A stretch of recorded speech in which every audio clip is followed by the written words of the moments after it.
কি রে, আজকে রাতে খাবার কিছু বানাবি না? হ্যাঁ বানাবো তো, তারই তো প্রিপারেশন চলছে। কি বানাবি রে? চল দেখ কি বানাই। তো আজ আমি বানাবো পালং পনির। তো প্রথমেই পালং শাকটা ধুয়ে নিয়ে গরম জলে দিয়ে দিলাম আর নুন দিয়ে দিলাম। তারপর পালং শাকটা সেদ্ধ হতে থাকুক আর আমি এদিকে পনিরটা পিস পিস করে কেটে নিলাম। পনিরটা একটু ছোট ছোট পিস করলে আমার বেশ ভালোই লাগে। আর এদিকে আমার পালং শাকটা রেডি হয়ে গেছে। আর এদিকে কড়াইতে তেল দিয়ে পনিরগুলো ভাজতে বসিয়ে দিলাম।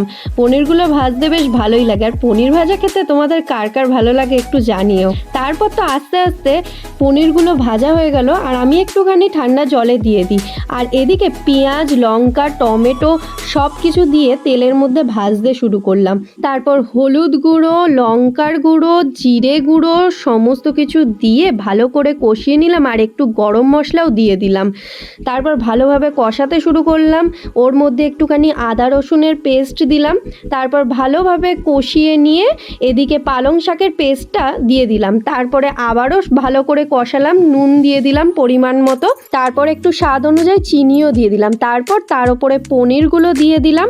তারপর পনিরটা দেওয়ার পর তো খুব সুন্দর দেখতে লাগছিল, এত ভালো লাগছিল দেখতে।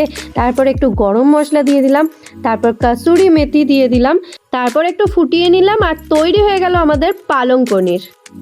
গরম গরম তৈরি হয়ে গেছে পালং পনির। দেখো একবার, দেখতে এরকম ঠিক হয়েছে। এবার খাবো আর অনেস্ট রিভিউ দেবো বউয়ের হাতে রান্না কেমন হয়েছে। যদি বাজে হয় বাজে বলবো, যদি ভালো হয় ভালো বলবো। তো চলো খাওয়া যাক।